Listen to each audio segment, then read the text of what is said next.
Garrett Gilbert, what are his chances? He's a lot better.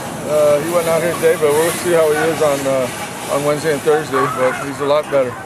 Is there anything that he would have to show you that? That he can run. Yeah. I don't want to put him in there if he can't be able to defend himself when they come after him. So. Any chance you'd ask him to wear a brace?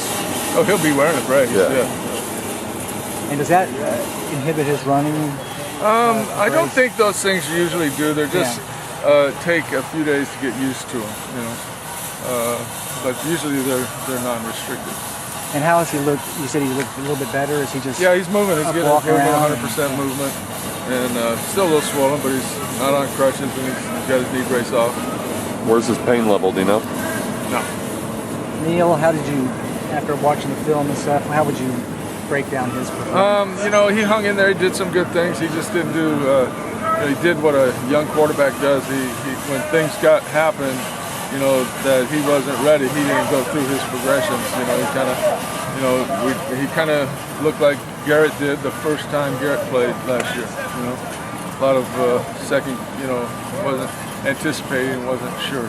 And he got sacked 5 times. How much was that him? I would say about half of it was him. Right. Yeah. Does Neal seem different in practice today as opposed to last week now that he's had a full game and has a little more sense of what it's like on Saturdays? Yeah, we're just kind of walking through today. So I would say the game experience historically has always helped quarterbacks. Now, you've never been shut out in your whole career. I guess, obviously, that's a good thing. Yeah, that's a real good thing. But, those things happen. We had chances to make plays. We had 2 or 3 touchdowns that if we'd thrown the ball correctly, he was going to the guy, but if he had thrown it the way he needed to throw it, we would have had him. How much of an adjustment is it for the receivers with a new quarterback? I don't notice that as much. Yeah. You don't notice that as much.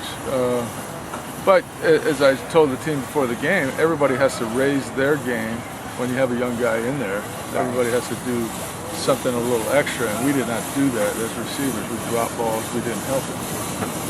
Prescott line had a nice game, and Kevin Pope came off the bench to give them a spell running back. Talk about the job they kind of did back there. Well, Prescott's been probably one of our more consistent players all year.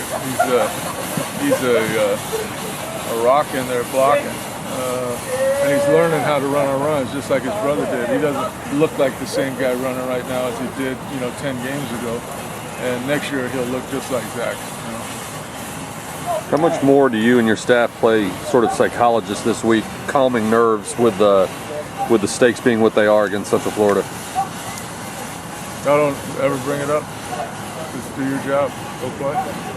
Kevin Pope, you just talked about his performance as a running back. I was real proud of him. I think one of the greatest plays I've ever seen a kid make was on the fumbled snap. He had the 5-yard guy with a dead run, caught him, had enough feel to try to strip him of the ball. That effort and that heart and that stuff that might be one of the greatest plays I've watched.